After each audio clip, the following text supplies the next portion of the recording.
Olá pessoal, nessa aula nós iremos ver sobre a linguagem Python.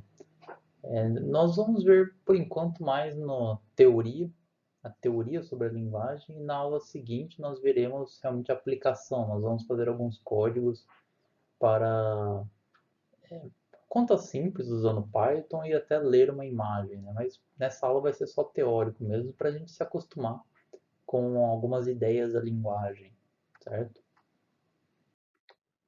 Então, começando com a instalação do Python, a gente obtém o Python ou o interpretador Python nesse endereço aqui. Basta procurar Python em qualquer buscador que você vai encontrar. E ao instalar o Python, a gente tem o gerenciador de pacotes pip, que é instalado. E se a gente quiser instalar algum pacote do Python, e isso é importante falar, né? O Python, nós temos o interpretador Python, que é uma linguagem bem versátil, mas a grande vantagem dessa linguagem é que ela possui uma grande quantidade de pacotes que a gente pode instalar para usar, e especialmente em processamento de imagens tem algumas bibliotecas aí bem interessantes. E para instalar esses pacotes, né, a gente faz esse comando em um terminal, no caso do Linux, no terminal mesmo, no Bash, por exemplo, no Windows, no Prompt ou no PowerShell. Você põe o comando ali pip install e aí o nome do pacote. No caso do pip, hoje em dia isso não é tanto problema, mas muitos pacotes Python, ou eles têm parte deles escritas na linguagem C. E durante a instalação é necessário compilar esses pacotes. Hoje em dia a maioria dos pacotes, na verdade, já são pré-compilados, né? Mas ainda assim pode ter alguns problemas na instalação de alguns pacotes. Uma forma mais simples de obter vários pacotes Python é através dessa distribuição chamada de Anaconda, que você pode baixar e instalar, ela vai instalar lá uma grande quantidade de pacotes Python. Mas a minha forma preferida de instalar o Python é usando esse gerenciador de pacotes Conda, que pode ser obtido nesse endereço, que é da mesma equipe que faz esse Anaconda. É esse gerenciadorzinho de pacote Conda, que você baixa ele e aí você pode também instalar vários pacotes Python. E ele costuma funcionar um pouco melhor que o pip, justamente por essas questões também de algumas bibliotecas, de possuir mais pacotes pré-compilados e também de fazer uma diferenciação entre bibliotecas mesmo que você precisa do seu computador. Então ele costuma funcionar melhor, mas também usar o pip não tem problema. No caso do Conda, o comando que você daria seria conda install, e aí você pode pôr o nome dos vários pacotes que você vai instalar. No caso da nossa disciplina, os principais que a gente vai usar são o pacote NumPy, SciPy, Matplotlib, IPython, Jupyter e o Scikit-Image, eventualmente, que é uma biblioteca específica de processamento de imagens. Quem tiver problema na instalação de pacotes ou do Python, pode entrar em contato comigo ou postar no fórum de dúvidas, certo? A gente pode aí fazer uma reunião para fazer essa instalação, porque isso é importante, né? A gente vai usar bastante o Python na disciplina. Então, quem tiver problema aí, por favor, avise para a gente corrigir logo. Algumas IDEs do Python que a gente pode usar. Uma que eu mesmo usei por muito tempo, que é o IPython, que é tipo um terminalzinho Python, juntamente com algum editor de texto, por exemplo, Notepad++, Vim, Sublime e tudo mais, e outros, né? PyCharm é uma ideia muito conhecida, feita especificamente para programação em Python. VS Code hoje em dia é uma interface que está sendo usada aí para várias linguagens diferentes, é muito poderosa, né? Pode ser usada também. WingPython e o que a gente vai usar bastante na disciplina mesmo são os Jupyter's Notebooks, que é uma forma muito prática de você juntar códigos, textos, equações, imagens, tudo no mesmo documento. E para quem já conhece, sabe da vantagem de usar esse Jupyter Notebook. Para quem não conhece, a gente vai ir aos poucos conhecendo ao longo da disciplina e eu garanto que a maioria do pessoal aí vai gostar porque é bem interessante. É uma ferramenta muito interessante.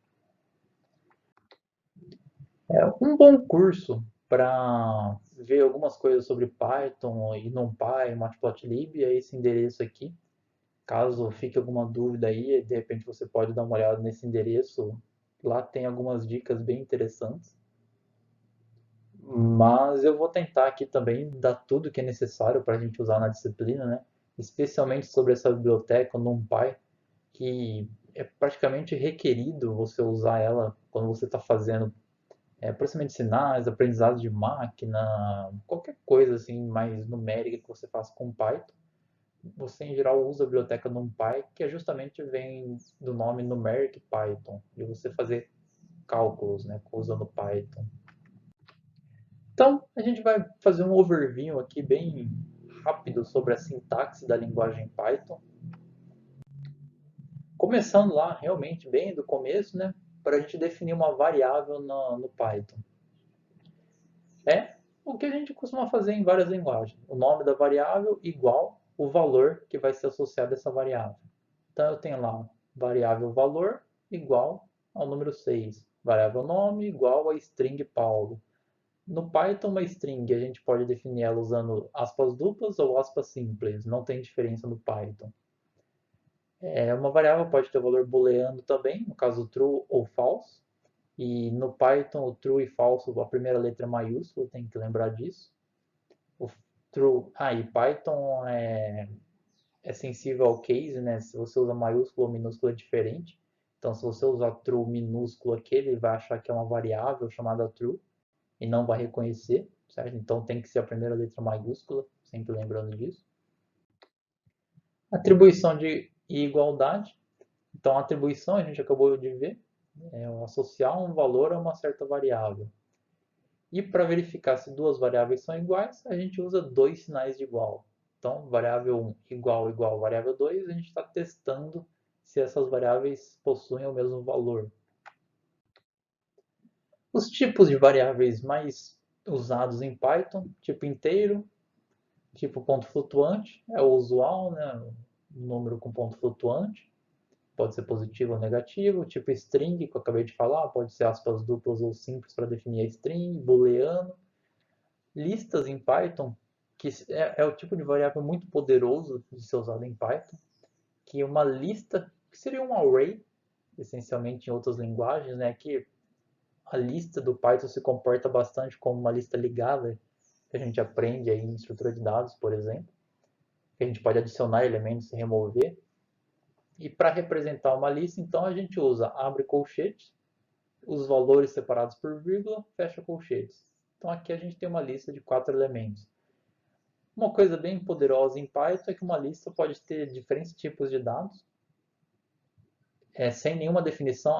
E é importante lembrar isso, Python não é uma linguagem tipada, você não tem que indicar o tipo das variáveis, ou seja, quando definir uma variável por lá int valor igual a 2, por exemplo, você não precisa disso no Python. Então você pode definir uma lista simplesmente assim, lista igual, abre colchete, uma string, vírgula, um inteiro, vírgula, um booleano, fecha colchete. Isso define uma lista.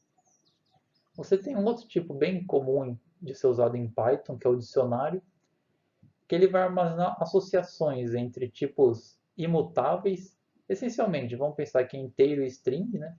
E valores. O dicionário é representado por abre-chave, aí você coloca o valor da chave, por exemplo, nome Lucas, palavra Lucas, né?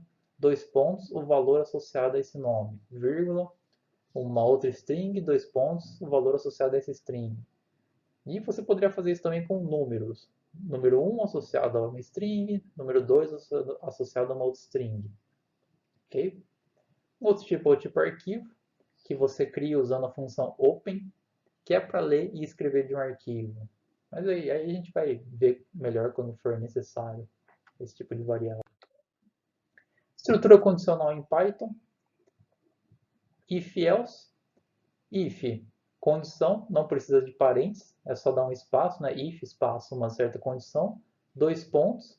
E aí, uma das coisas mais importantes do Python, que diferencia muito de outras linguagens, indicar o bloco de variáveis que vão estar aqui dentro dessa condição, que vão ser executados, melhor, o bloco de comandos que vão ser executados se essa condição for verdadeira. No Python, esses comandos são indicados com uma indentação. Por exemplo, um tab, ou 3 espaços, 4 espaços. Não importa o número de espaços que você coloca, pode ser 2, pode ser 1, pode ser 5, mas tem que ser o mesmo número para todos os comandos aqui, né? E a indentação é que indica quais os comandos vão ser executados se essa condição for verdadeira. Porque isso é bem importante. No C seria equivalente a abrir chave e fechar chaves, mas no Python é a indentação. Então, se a condição é verdadeira, faz esses comandos. Se é else, se a condição é falsa, né? Dois pontos, indentação, faz esses comandos, ok? Então, é sempre importante lembrar dessa indentação, é importante fixar isso. Você tem a sua estrutura condicional, ela está lá, por exemplo, na primeira coluna do arquivo que você está escrevendo, e aí os comandos associados a cada uma dessas condições vão ter que ter uma indentação, certo? É uma estrutura if aninhado, que de certa forma seria mais ou menos um switch, não é exatamente a mesma coisa, né, mas para muitas aplicações é parecido. É você ter um if, uma certa condição, e os comandos a serem executados. Else if, uma contração aqui de else if, né, elif, condição 2, os comandos a serem executados. Elif, condição 3, os comandos. E aí um else, caso nenhuma das três condições anteriores sejam verdadeiras, nesse else vai ser executados os comandos alternativos, né? Então isso aqui você vai testar várias condições e fazer as ações respectivas. Operadores de comparação. Sinal de igualdade a gente acabou de ver, igual igual, para testar se duas variáveis são iguais. Maior, para ver se uma variável é maior que a outra, maior igual, menor, menor igual. E exclamação igual para verificar se as variáveis são diferentes, se o valor não é igual ao outro. Ou seja, exclamação em geral a gente lê como não. Então, variável 1 não é igual variável 2, certo? Entrada e saída de dados. A gente não vai usar muito essa entrada e saída de dados, porque a gente vai usar os notebooks de Python, né? Mas só para deixar registrado aqui, se você quiser receber um valor do usuário, você usa a função input, e aí para chamar a função no Python, né, o nome da função e abre e fecha parênteses, que é o tradicional. Nessa função você coloca como parâmetro uma string indicando o que vai ser mostrado na tela quando o usuário executar o programa, né? Então vai aparecer lá, digite um valor, o usuário vai digitar um número e dar Enter, e o que ele digitou vai ser associado ao valor como uma string, né? Então o valor vai ser uma string, e você pode, por exemplo, chamar uma função Python print e passar como parâmetro essa variável, ele vai imprimir esse valor na tela. É para imprimir o valor de uma variável. Então, supondo que a gente tem lá a nossa variável número igual a 2, a gente pode indicar a função, chamar a função print, abre parênteses, uma string, e onde a gente for colocar o valor da nossa variável, a gente abre e fecha chaves. Depois de fechar a string, ponto format e o nosso número entre parênteses. Então, com isso, a gente consegue criar uma string e, em certas posições, colocar a variável. Nas versões mais recentes do Python, existe uma outra forma de imprimir strings, que depois eu vou falar mais para frente, né, que é um pouco mais prática, chamada de fstrings, mas essa é uma outra forma. E a print do Python também, ou melhor, a geração de strings do Python, né, também aceita uma sintaxe muito parecida com o printf do C, em que você põe um indicador lá, por exemplo, porcentagem %d, para indicar que o valor vai ser decimal, e depois da string você coloca porcentagem e a sua variável para colocar o valor ali onde você indicou. Mas a gente vai ver essas variações ao longo da disciplina. Em todos os formatos de imprimir strings no Python, não só imprimir, né, de gerar strings no Python, a gente pode usar várias variáveis. Então, se a gente tem um conjunto de variáveis, eu poderia gerar uma string indicando número 1 igual igual, aqui vai a primeira variável, número 2 igual igual, aqui vai a segunda variável, e aqui vai a terceira variável. E depois ponto format, número 1, número 2 e nome. Então isso vai criar uma nova string com o valor dessas variáveis nessas posições, eu posso imprimir essa mensagem. Estruturas de repetição. No Python a gente tem o for e o while. No caso do for, a sintaxe é essa: for, espaço, um certo valor, espaço, in, espaço, uma certa sequência. dois pontos, e aí indentado aqui os comandos a serem executados dentro desse for, ok? Então, por exemplo, o Python ele tem a função range, que vai gerar uma lista de valores de 0 até 9. Isso é sempre importante lembrar.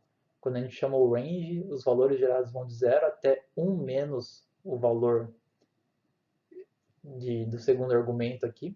Então, vai de 0 até 9. Então, para i, nos valores indicados por essa lista, imprime i. Ou seja, o i vai ser primeiro 0, depois 1, depois 2, depois 3, até 9. E aí ele vai ser impresso aqui.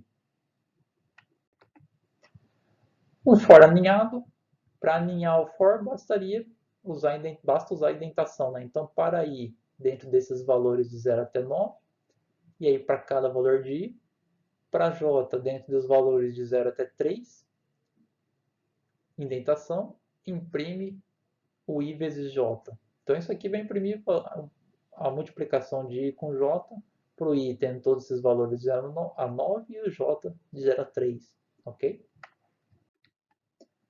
Estrutura while. A estrutura while a gente tem while, espaço, condição. Então, enquanto essa condição for verdadeira, indentação, faça esses comandos que estão indicados aqui. Por exemplo, i igual a 0, enquanto while menor do que 10, imprime i é igual a i mais 1. Então, o i vai ficar sendo somado com 1, vai ser impresso na tela. Quando ele for 10, isso aqui vai passar a ser falso, essa condição, e vai sair desse while. Então, vamos ver um pouco mais sobre listas, que, como eu já disse, é uma das estruturas principais do Python, um tipo de variável principal. Para definir uma lista, a gente tem o nome da variável igual, abre colchete, os valores separados por vírgula, fecha colchetes. Então, a gente vai ter lá a nossa variável que vai armazenar esses valores. No Python, os índices da lista começam em 0, certo? Não começam em 1, como em algumas linguagens, começam em 0.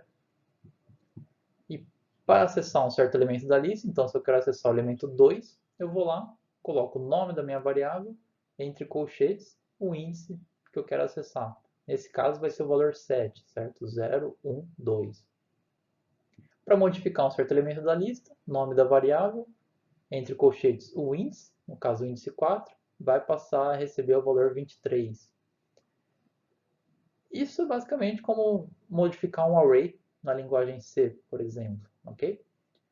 No caso do Python, uma coisa interessante que nós temos em listas é, por exemplo, adicionar um valor à lista. Então, para adicionar um valor ao final da lista, a gente coloca o nome da variável, ponto, append, e aí o valor que a gente quer adicionar. Então, essa lista vai passar a ter os valores 4, 1, 7, 3, 3,8 depois desse comando. Para remover o último valor da lista, minha lista, ponto pop, e como o pop é um método, né, de lista, tem que abrir e fechar parênteses, isso vai remover o último elemento e vai retornar esse elemento, inclusive. Você pode associar o valor retornado a uma nova variável. Uma coisa bem legal que dá para fazer com listas é fatiamento de listas. Você coloca o nome da variável, abre colchetes. Eu quero pegar do índice 1 até 2. Então eu ponho aqui 1, 2 pontos, 3, fecha colchetes. Lembrando, mesmo no fatiamento de listas, no Python, a gente põe o índice 3 aqui para indicar que a gente quer ir até o índice 2, ok? Então isso daqui, o que isso vai fazer é retornar uma nova lista com os elementos 1 e 2 dessa lista, minha lista, certo? Então a gente pode falar que uma nova variável é igual a essa lista fatiada do elemento 1 até o 2. Para pegar o tamanho de uma lista, que é muito usado em estruturas de repetição, nós usamos len, a função len, entre parênteses, a nossa lista. Isso vai retornar um inteiro com o tamanho da lista. Então, vamos ver também um pouco sobre funções em Python. A definição de funções e chamada de funções. Para definir uma função no Python, a gente usa a palavra reservada def, de define. Então, def, espaço, nome da função, entre parênteses, os parâmetros que essa função vai receber. Lembrando que Python não é uma linguagem tipada, então a gente não precisa indicar aqui se é inteiro, ponto flutuante, os parâmetros, né? Só os nomes mesmo das variáveis que vão armazenar esses parâmetros. dois pontos, indentação, os comandos que essa função vai executar, e aí no final, a palavra return, para indicar o valor que essa função vai retornar. Para chamar essa função, a gente coloca o nome da função, entre parênteses os argumentos que vão ser passados para essa função, onde, é claro, o número de argumentos aqui tem que ser igual ao número de parâmetros. E essa função vai retornar um valor que a gente pode associar a uma nova variável que vai receber esse valor.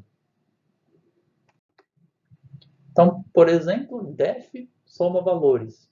Então, a gente está definindo aqui uma função soma valores, que vai receber dois valores, representados pela variável x e y, dois pontos, indentação, define a variável soma como sendo igual a x mais y e retorna a soma dessas duas variáveis. Para chamar a função, então aqui foi a definição da função, né? Então, para chamar ela, a variável soma vai receber o valor de soma valores, passando os valores 5 e 6. Então, ela vai receber o valor 11, e aí a gente pode imprimir essa variável para ver o valor que ela adquiriu. E uma ideia importante que a gente tem que saber também é de escopo de variáveis, especialmente em funções, né? Quando a gente define os parâmetros da nossa função aqui, a gente está definindo novas variáveis, no caso, valor 1 e valor 2, que vão ser usados dentro da função. Da mesma forma, quando a gente define uma variável maior aqui como recebendo um valor, essa variável maior vai poder ser usada somente dentro dessa função. Tanto valor 1 quanto valor 2 quanto maior, né? Elas só existem dentro dessa função, não podem ser chamadas de fora da função. Fora da função, nós temos aqui a variável x e y, que estão sendo enviadas para a função, e essas variáveis aqui são variáveis globais, elas podem ser usadas dentro dessa função. Então aqui a gente poderia usar o valor de x e y que foi definido aqui fora, mas isso não é recomendável, né? O ideal é definir as variáveis que a gente vai usar e passar elas para a função, e dentro da função definir as novas variáveis que vão ser usadas lá dentro. Então, um exemplo, digamos que a gente definiu uma certa função que não recebe nenhum parâmetro, vai definir uma variável x dentro dela igual a 10, e aí a gente pode imprimir o valor de x aqui dentro. Depois a gente vai definir uma nova variável x, chamar a função e imprimir o valor de x. Então, o primeiro print que vai ser chamado é o que está dentro da função, e ele vai imprimir x dentro da função 10, porque é o valor de x da variável que foi definida lá dentro. E depois vai ser impresso o valor fora da função igual a 3, que é o x que foi definido aqui fora da função. Ou seja, nós temos aqui o mesmo nome sendo usado para duas variáveis diferentes, né? Essa dentro do escopo da função e essa outra aqui com o valor 3 fora do escopo da função. Funções no Python podem ter argumentos opcionais, ou seja, nós podemos definir parâmetros de funções que vão ser passados ou não para aquela função. Então, por exemplo, supondo que a gente tem uma função potência, ela vai receber a base do valor e o expoente, e vai retornar a base elevada a esse expoente. No Python, para elevar um valor ao outro, o símbolo é asterisco, asterisco. Então, esse valor vai ser elevado a esse expoente. E aí a gente pode chamar essa função, passando a base 4, o expoente 3, ele vai retornar 4 vezes 4 vezes 4 nesse resultado. Ou, opcionalmente, a gente poderia ter definido essa função em que a gente teria um argumento obrigatório aqui, que é o base, e o argumento expoente como sendo opcional, ou seja, a gente indica que expoente igual a 2 nos parâmetros da função, que isso quer dizer que se o expoente não for passado para a função, por padrão ele vai ter o valor 2.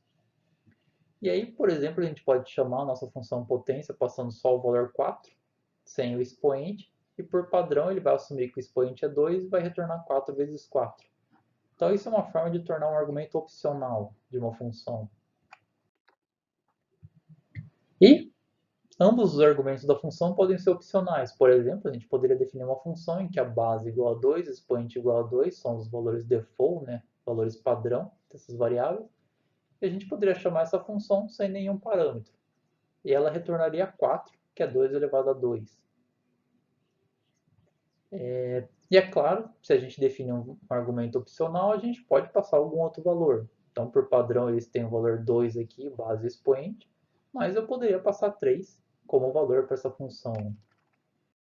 E para fazer uma função retornar mais de um valor no Python é bem simples. Essencialmente, a gente define no return da função as diferentes variáveis que vão ser retornadas, nesse caso, 3 variáveis. E o que é retornado no Python, nesse caso, é uma lista contendo esses valores. Então, digamos que eu tenho uma lista lá de entrada que vai ser passada para a minha função, ela vai retornar esses 3 valores, eu posso simplesmente associar 3 novas variáveis aqui. Posso falar que v1, v2, v3 vai ser igual a esses valores 1, 2 e 3 retornados pela função. Alternativamente, eu poderia pôr uma única variável aqui, por exemplo, resultado igual à minha função. Essa variável resultado seria uma lista de valores com 3 valores, e aí eu poderia indexar essa lista e pegar cada um dos valores retornados. Para trabalhar com strings no Python, nós temos uma sintaxe parecida, algumas sintaxes, né, parecidas com a de lista. Como a gente já viu, para definir uma string, a gente coloca o nome da variável igual o conjunto de caracteres que vão formar a string, entre aspas, duplas ou simples. Aqui só para notar, esse símbolo aqui é para indicar que eu estou no interpretador do Python, que você pode digitar os comandos e já ver o resultado deles. Para acessar um certo elemento da string, nós podemos colocar lá o nome da string, entre colchetes, o índice do elemento. Então aqui retornou o elemento no índice 2, que é o caractere D, 0, 1, 2, né? O caractere D aqui. Que a sintaxe é a mesma de listas, né?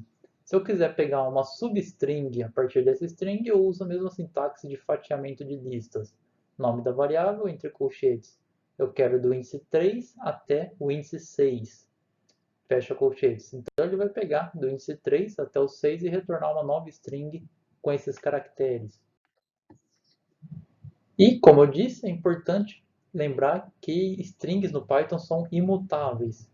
Então eu não posso alterar um certo valor de uma string.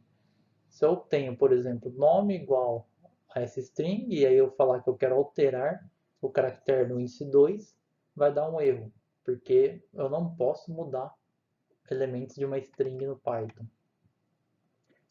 Para mim mudar uma string, eu tenho que sempre retornar uma nova string que vai ser associado a uma nova variável. Para a gente ler um arquivo de texto usando Python, nós usamos a função open, entre parênteses, dois argumentos. O nome do arquivo, como uma string, vírgula, o modo de leitura ou escrita, né? No caso, leitura, R de read. Isso vai retornar um handler, né? Uma variável que a gente pode usar para acessar esse arquivo. Então, por exemplo, a gente vai chamar ela de arquivo. Se eu indicar nome da variável .read, que é um método, então tem que pôr parênteses, ele vai retornar uma string contendo tudo que tem dentro daquele arquivo. Existem outros métodos que a gente pode usar para ler um arquivo, né? Mas um deles é esse que lê tudo que está dentro do arquivo. E aí eu tenho que lembrar de fechar esse arquivo para ele não ficar ali em modo de leitura. E aí eu posso imprimir a string que foi lida no arquivo. A escrita do arquivo é parecida, eu tenho uma certa string que eu quero ler, eu vou indicar open, o nome do arquivo, modo write, e aí eu ponho o nome da variável, .write, e passar a string que eu quero escrever no meu arquivo e fechar esse arquivo. Então, essa string vai ser escrita no meu arquivo de texto. É interessante a gente ver também sobre matrizes em Python. Essencialmente é a mesma coisa que trabalhar com listas, mas como a gente viu, uma imagem é sempre uma matriz, então é interessante a gente ver como trabalhar com uma matriz no Python, né?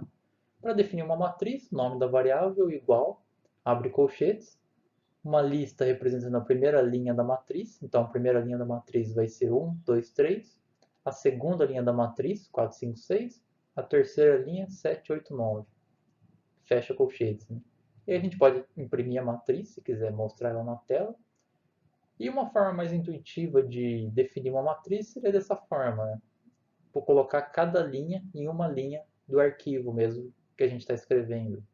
No Python, quando a gente abre colchetes ou chaves ou parênteses, a gente pode sempre pular linhas antes de fechar esses colchetes ou chaves que sejam, né? Então a gente pode fazer isso, abre colchetes, primeira linha, vírgula, enter, segunda linha, vírgula, enter, terceira linha. Que aí a gente consegue visualizar a matriz na forma mais usual. Para acessar um certo elemento da matriz, nome da variável, entre colchetes, o índice da linha. Então isso vai retornar uma lista contendo a primeira linha. E aí a gente usa o segundo índice aqui, J, para acessar um certo elemento dessa linha. Então é a linha I, coluna J. Por exemplo, para acessar a linha 1, coluna 2, a gente colocaria esses dois índices, acessou aquele índice. Então, agora a gente vai botar a mão na massa, a gente vai começar a ver um pouco de código, realmente como manipular imagens usando código. A gente vai olhar 4 notebooks, conceitos básicos de Python, NumPy, Matplotlib, leitura de uma imagem, transformações pontuais em imagens. Esses são os nomes dos notebooks, que vão estar lá no AVA, inclusive eu vou colocar eles lá. Isso a gente vai ver na aula que vem, mas só já apresentando, a gente vai olhar esses notebooks. Então, nós usaremos esses notebooks Jupyter. O Jupyter é uma biblioteca, um pacote do Python que a gente instala, que, como eu falei lá em cima, com pip install Jupyter ou conda install Jupyter, dependendo do gerenciador de pacotes que você estiver usando. Para inicializar esse Jupyter, eu vou mostrar na próxima aula como fazer isso, mas para deixar registrado aqui nos slides, a gente vai no terminal do sistema que a gente está usando, pode criar um diretório lá, por exemplo, chamado codes, e aí a gente digita Jupyter Notebook, espaço, nome do diretório em que a gente vai salvar os nossos notebooks. Isso vai inicializar o Jupyter, que essencialmente vai abrir um navegador numa página aqui, que é um servidorzinho local, que é criado automaticamente quando você dá o comando Jupyter. Vai abrir essa página e você pode clicar em New Notebook Python 3, e aí isso vai criar um novo notebook em que você vai poder adicionar código e executar esse código com o comando Shift Enter. Então, se você está numa célula e você dá Shift Enter, ele vai executar o código. E se tiver o print aqui, ele vai imprimir os valores desse código executado. A gente vai ver mais detalhes disso na próxima aula, mas é só para realmente registrar aqui.